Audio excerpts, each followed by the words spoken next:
Do you want more powerful free apps for Linux that are completely open source? Well, I've got 10 for you you'll actually also use every day. I've already made another video about this and it did very well, so let's continue with this series. I'll show you what each matters, how to install it, and a beginner example so you can follow along.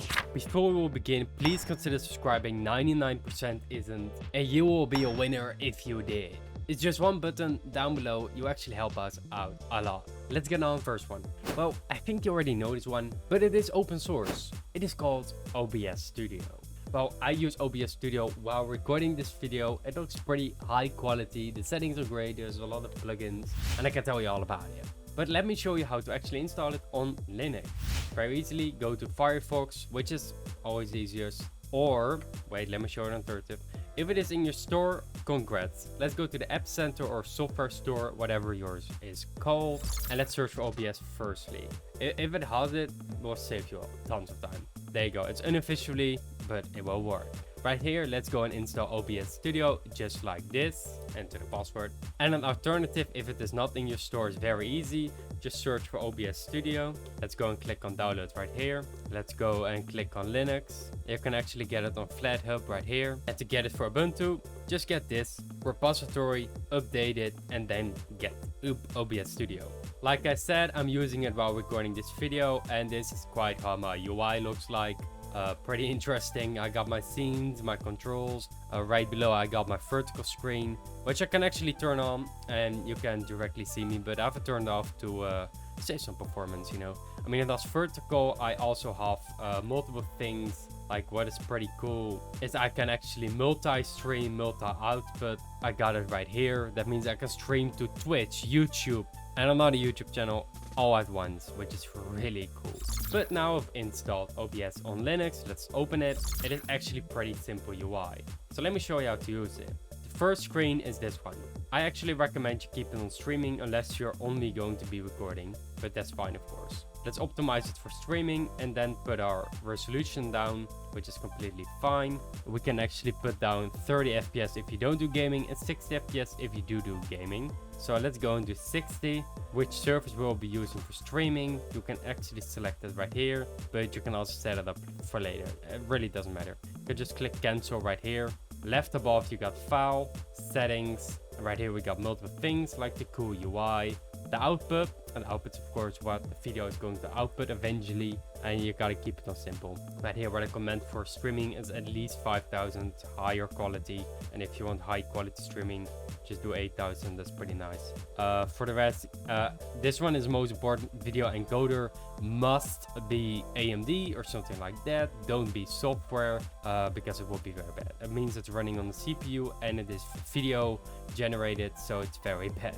Right here we got the location. Where do you want recording to end up? Right here we have hybrid, which is actually pretty good, but you can also get MK4V, which is actually smaller file, but MP4 is more supported, and the MOV is more for Apple support devices and everything like that. Recording, just get it on high quality, I guess, and of course change it so you got the hardware and not the software. A video encoder. Let's go and click on OK. Right below you got start recording. Very easy. Click on it and we'll start recording. And click on it once again to stop it. Right here we got the audio. You can actually see it is working, which is pretty cool. I mean, it's inside my virtual machine. Yeah, here we got scenes, which means if you click on it, it will actually switch a scene.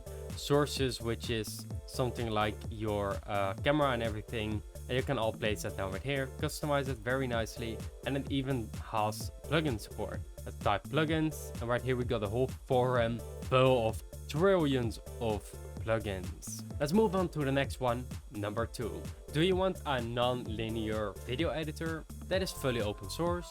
It also supports multi-track editing, effects, transitions. It is a different kind of video editor, so let's find out what it is. Go to Firefox, Kdenlive is the name. Let's type it. Free and open source video editor. So it's actually pretty good. Let's click on download. It actually looks like the things were solved, not going to lie. Let's click on download. We got Linux right here. Let's get the AppImage, which is a lot easier. Otherwise you need to get the Flatpak support. which is also fine, but AppImage is faster. To actually open an AppImage, let's just go to the downloads folder already, because we need to be in the folder. After it's finished, just like this, go back, right click on this image, go to properties, and make sure you can execute it as a program. Let's select that one. Let's go back, click on the X, right click, and then run. Otherwise, do open with, and make sure it actually selects software, run software. Let's open it. Right here, you can see the UI is opening, just like that. Very nice. We got a video editor right now, but do know it's probably gonna freeze because this is inside a virtual machine. But right here, we got the timeline. On the right, we got audio. It looks pretty similar. We got audio, we can do effects, we can even do some color grading, which is all pretty cool. And it is fully open source. I actually really like this one. It looks pretty good, close to DaVinci Resolve and a mix of Premiere Pro. But I think it looks more like Premiere Pro, not going to lie. It looks pretty good. So try out this video editor. It's pretty easy to install, like I showed you. Let's save it if you want that. Let's move on to the next one. Before doing that, make sure you subscribe so you can be the 1%er that is subscribed to this whole channel. Crazy, right? 99% isn't subscribed. That's crazy. One button below, please. So the third one is pretty nice if you want an open source photo editor. I think you probably already heard about this one. The new image manipulation program. It's a photo editor that doesn't really replace Photoshop, but it is completely open source. I'm pretty sure it is in the store. I'm pretty sure, I mean, it's so famous. It should be in the software store, right? GIMP. The new image manipulation program. Let's go and install it. Pretty cool images right here, I'm not going to lie. By the way, I have tried this when switching over to Linux, but it's not really for me. I love Photoshop way too much. Let's go and open this one. I hope it doesn't crash. It also looks pretty good with the UI. I like it combines very well with Kdenlive. So right here we got this welcome a message. Let's actually close it. When you go with the manipulation program, we can create something new.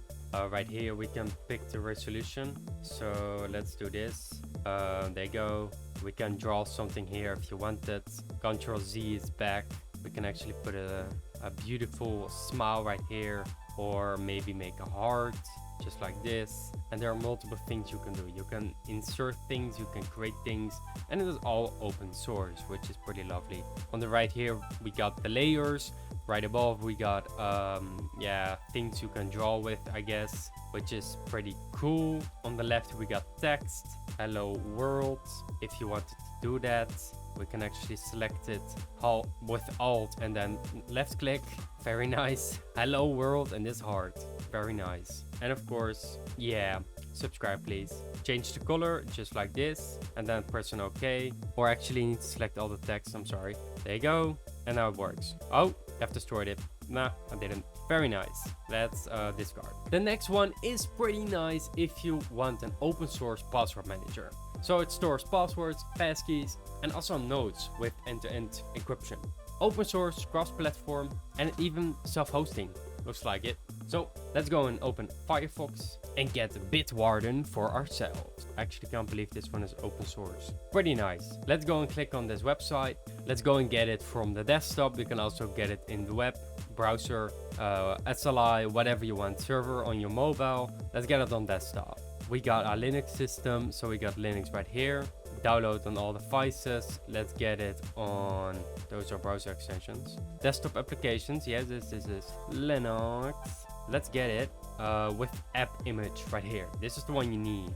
Oh wait, no, we got a dep file or RPM, whatever you need. There you go. I almost chose an AppImage, doesn't matter. .dep is better. Here you can see the AppImage package will not support desktop integration or auto updates without a third-party tool, just like that. Yeah, .dep is better. Let's go and click on this file and it should open normally to allow us to install it. Let's go and click on install, and yes, it is safe. Like they showed you right here, is that it's also available for web browser extension, which is also what you want. I have Firefox right here, so let's click on Firefox, download now, and then we can actually get it on the browser itself, which makes things 10,000 times easier. When it is installed, type Bitwarden and then open the app. We need to log in, and then we have Bitwarden right here, which actually looks like the web UI, not going to lie. Just log in and then you can use Bitwarden. But here we also have the extension. Let's add Firefox, yes. And we need to pin it and everything like that before it works. But we can open it right here. You can log in and then manage all your passwords right here. Or in a new window, if you like a separate window, just like that. Let's move on to the next one, which actually allows you to sync files peer-to-peer between your devices without any cloud servers. It encrypts transfers and gives you control over where your files live. So it's pretty much perfect for privacy. Let's go and install Syncthing. Portable, configurable, and manageable. Amazing. Let's click on download right here and then scroll down. And then right here we got Linux. Let's get it for Intel AMD. It says nothing about Ubuntu yet. Hello? This one. Okay, let's just extract this file. I think that's what we need to do. Let's do that. Double click it. Syncthing. Let's open it. Very nice. It has already opened. Allow for anonymous user support. You can turn this off if you don't want to share any data. It is really your own choice. Let's click on no. Okay, so set up a password and everything like that. And what we can do then is also add a remote device. We can use a QR code. Let's go and show the ID. So right here, a QR code will appear, and when it appears will be a code. You can actually share with someone, share with mail or something like that, to share files peer-to-peer, which is actually pretty nice. I'm of course not going to show my code. I don't know what it contains, and it can be quite dangerous. So pretty nice. Syncthing allows you to share files peer-to-peer without any servers. Let's move on to the next one, which can actually modernize Vim with async plugins, and is ideal for devs that want a lightweight editor that is terminal friendly. I'm not even sure if this is available on the software store, so let's have a look. It is called Neovim. It is available for the software store, and let's go and install it. Neovim. Linux, just like that, which is the password. It's that easy. Let's go and open it right here, and let's start hacking. Oh no, wait, wrong tutorial. Let's go and open Neovim right here. We can actually type things, but it's an advanced text editor you can drive with keys. Don't ask me how it works, but it runs in your terminal, which is actually pretty nice. So let's say you have to open a file or something like that, like this one, open with, and we can open it with Neovim. Neovim opens in the terminal. Right here you can see the grocery list, which I made in the other video, which is quite nice. Let's move on to the next one, which is actually also for coders, developers. It is called VS Codium. It gives you VS Code experience without Microsoft Telemetry. It's open source and supports VS Code extensions. And it's a good choice for devs who want the editor ecosystem, but they don't want trackers. So to install this very easily, VS Codium is open source and doesn't track you. Let's go and install it. Let's go to install and let's download the latest release. Scroll down, and then we want one for Linux, and my operating system is Deb.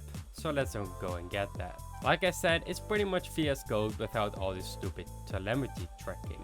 Let's go and install it, and it's completely safe.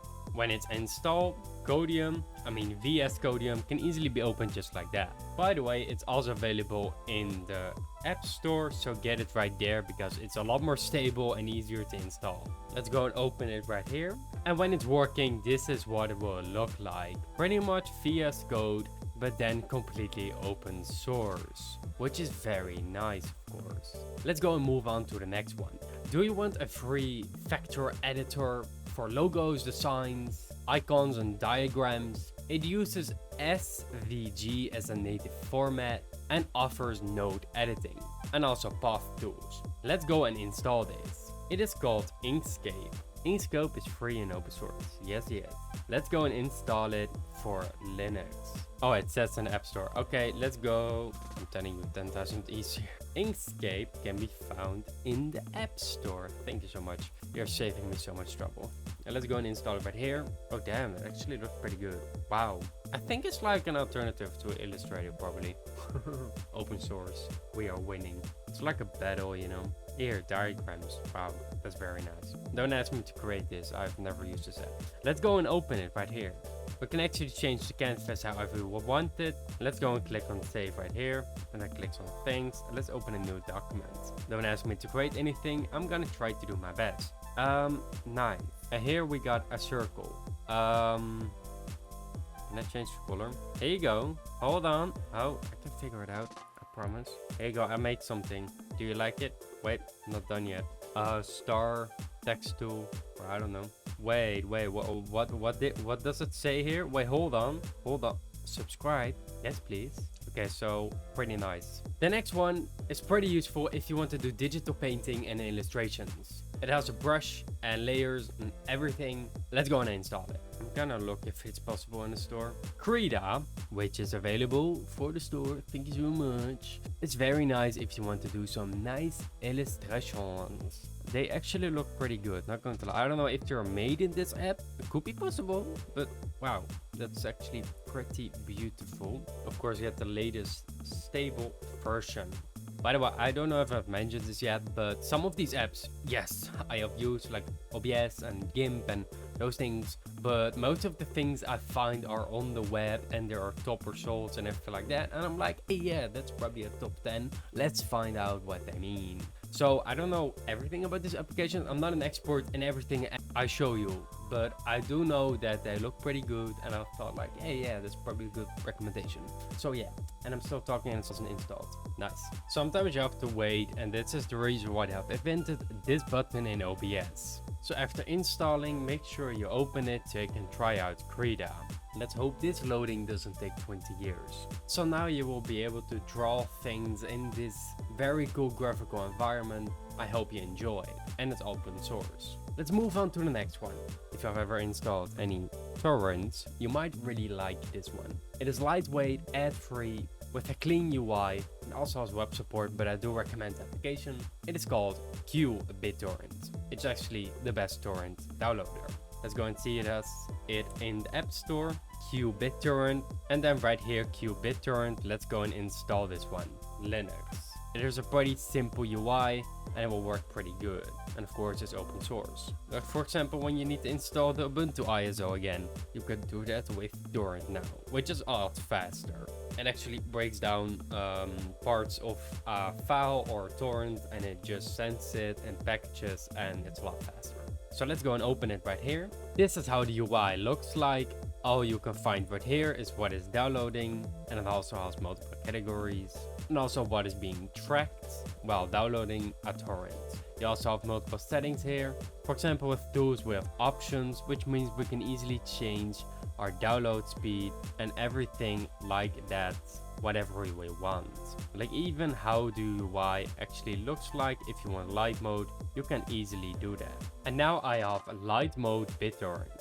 By the way, I do want to mention, I've been trying to install things on this Linux virtual machine and a lot of things didn't even work, but I still wanted to talk about it because these are cool open source apps you should be using right now. A lot of these things are actually graphical developer-ish applications, which is pretty cool. Make sure to subscribe so I can make more videos like this. And right now I'm going to reset this virtual machine because it ain't working anymore. I'm so sorry for this. I will see you in the next one. Thank you so much for watching. Goodbye.